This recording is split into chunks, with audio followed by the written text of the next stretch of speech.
Isa great day sa inyo mga ka-city. Ako nga pala si Pinoy Budgetarian at nandito tayo ngayon para isama ko kayo for exciting journey para alamin yung kauna-unahang City Hardware dito sa buong Bulacan at ika-104th store nila nationwide. At dito nga siya sa City Hardware sa San Ildefonso, Bulacan. Kaya tara at pasukin natin sa City Hardware dito. Alam niyo ba na si City Hardware sa loob ng 25 years ay patuloy na nagsaserve sa ating community?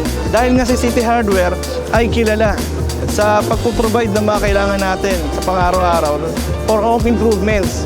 Tapos, meron pa sila dito, great value talaga everyday. Kaya naman samahan nyo ako, i-experience natin yan dito kay City Hardware sa San Ildefonso. Kaya tara, pasukin natin. Let's go! Sa pagpasok pa lang dito kay City Hardware, bubungad ka agad dito sa atin yung napakaraming pagpipilian ng mga tiles.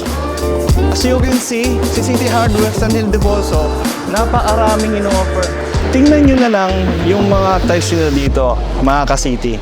Dahil mula sa mga modernong disenyo hanggang sa mga klasikong napapanahon, meron sila dito. Kahit pang banyo, pang kusina o picture wall man na tiles, ay meron sila dito at makikita kay City Hardware San Ildefonso. Okay na okay dahil talagang sulit, great value everyday dito.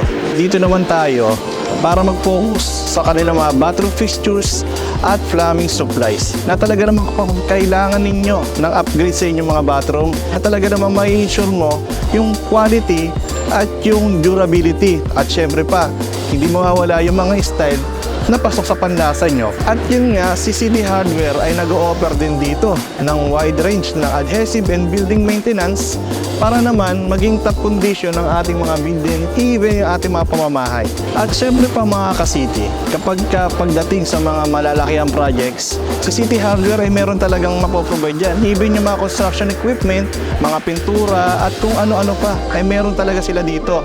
Plus yung mga staff nila dito na talaga naman tutulong sa iyo at mag-a-advise at mag-guide para naman pulido, quality yung talagang makukuha nyo dito sa kanila.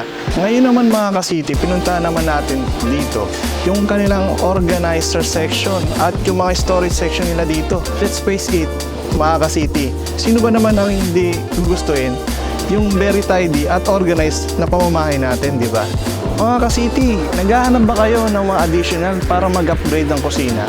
Dito kay City Hardware San Ildefonso, meron sila na talaga namang napakaraming selection at magagaranty yung enhance ng any space sa inyong mga kusina. Siyempre pa mga ka-city, hindi makukumpleto ang isang hardware store kung wala yung mga comprehensive selection ng mga hardware and tools from DIY basic mga tools up to upgraded equipment. Meron sila dito. And lastly mga ka-city, nandito naman tayo sa kanilang outdoor living section kung saan perfect siya sa mga naghahanap ng mga gamit to spruce up their outdoor spaces with a range of variety na garden tools and even yung outdoor living furnitures nila na talaga namang mapapagawa ka na halos na sarili mong oasis sa iyong sariling pamamahay.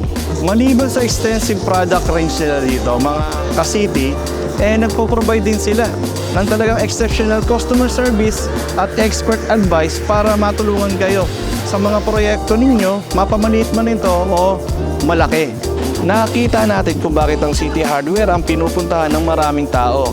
The knowledgeable staff, excellent customer service, and the wide range of high-quality products, and the unbeatable prices makes this store a must-visit for anyone looking to upgrade their home. And that's a wrap mga ka-city. I hope you enjoy our tour vlog. At syempre pa, kung ikaw ay taga Bulacan at naghahanap ng mga kagamitan na talagang the best at durable at quality, na talaga namang home improvement products, make sure na bisitahin nyo si City Hardware dito sa may San Ildefonso, Bulacan. Dahil naman talagang hindi lang basta sulit, kundi budget friendly at talaga naman everyday great value na patok at akma sa ating mga Pilipino. Kaya thank you for watching mga ka-city. Until next time.